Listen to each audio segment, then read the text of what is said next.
God Save the Queen on old car horns, Chinese acrobats, Edward sawing his nephew in half. Richard K. reveals how Prince Charles's extraordinary 70th birthday was just magic. Over the years there has been many a time when Prince Charles wished that the disappearing tricks he learned as a member of the Magic Circle could be put to permanent use, perhaps on some of his pesky critics, for example. But even he, surely, would have drawn the line at sawing someone in half, however tempting. Not so Prince Edward, who, styling himself as the magical bisector, stepped up to perform the classic illusion at his brother's lavish 70th birthday party on Wednesday evening. His partner, who clambered willingly, if a little nervously, into a wooden box was Princess Anne's son and Charles's nephew Peter Phillips, whose 41st birthday was the following day. Many a royal heart was in mouth as the pair, with Edward brandishing a handsaw, stepped onto the stage for the highlight of a riotous and joyful celebration at Buckingham Palace. All the elements of the Prince of Wales's life were there. His love of music, comedy, fine food and gentle lampooning, together with 300 family and close friends carousing into the early hours. No one took to the palace ballroom floor with more enthusiasm than the birthday boy, dancing with Camilla and a string of royal cousins. Even Prince Philip, who makes only rare appearances at family events these days, was on hand to join the toasts led by the Queen for their eldest son. If hers was the warmest and wittiest of tributes, in which she labeled her son a Dutchy original in reference to his organic food brand, it was Prince William who brought the house down with a tongue-in-cheek, if heavy-handed joke at his father's expense. Father and son have not always enjoyed the easiest of relationships, but William showed he was a chip off the royal block with remarks that remained, just, inside the boundaries of propriety.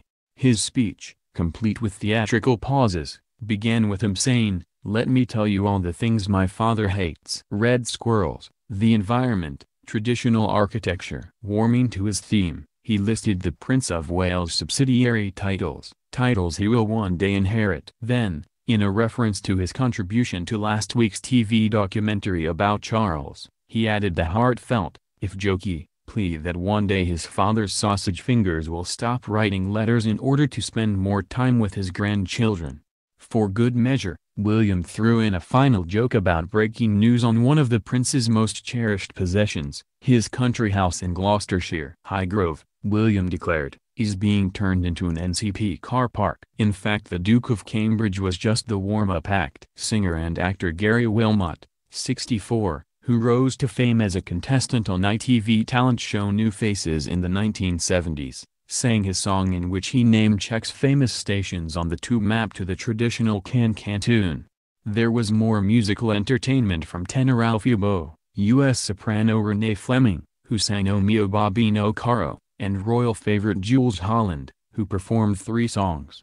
Other acts included Chinese acrobats, a Welsh choir and goon-style humor from French-Canadian novelty artist Michel Lauzier, who performed the Blue Danube and the national anthem on vintage car horns strapped to every part of his body, to the rapt astonishment of the Queen. The evening had begun with drinks in the picture gallery followed by dinner of salmon tartlet, poussin with autumn vegetables and ice cream bomb, served in the ballroom, where the Queen usually holds investitures. Guests sat at round tables covered in blue tablecloths and decorated with candlesticks and flowers from the Highgrove garden. Not since the Queen held her Dance of the Decades party at Windsor Castle at the turn of the century to mark a host of family birthdays have so many royals crammed into the palace.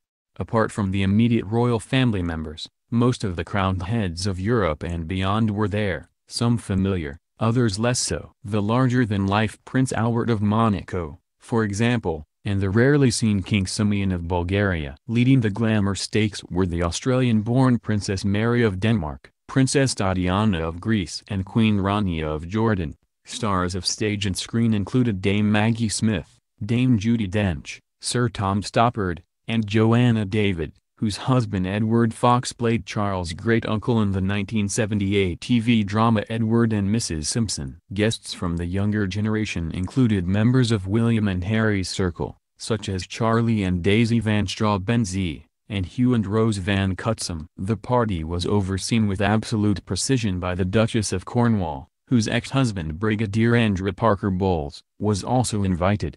This was a more traditional gathering than many of the prince's earlier landmark parties. There were no cabinet ministers, as there were at his 50th when Peter Mandelson was on the guest list, and fewer lovees. While 97-year-old Prince Philip made an early departure, before the dancing, he was not the first. Prince Harry and the pregnant Duchess of Sussex made their excuses and left. The Queen left soon after, but others remained until after midnight, and there was no doubting what they considered the high point of the evening. The magical Bisectors tour de force. Edward once harbored theatrical ambitions. Prince Charles, a lifelong fan of conjuring tricks and sleight of hand, he's been a member of the Magic Circle since 1975, was said to have been captivated. Edward has still got a bit of the actor about him and he loves putting on a show, but he must have been practicing for weeks, a guest told the Mail. Another said, he certainly hammed it up. There was lots of waving the saw around and saying out loud, "Now for my next trick." But it was very successful, though there were some anxious looks from the family. The following day, the Queen was telling staff of an enchanting evening. As for birthday boy Charles, he telephoned his mother to thank her for hosting it.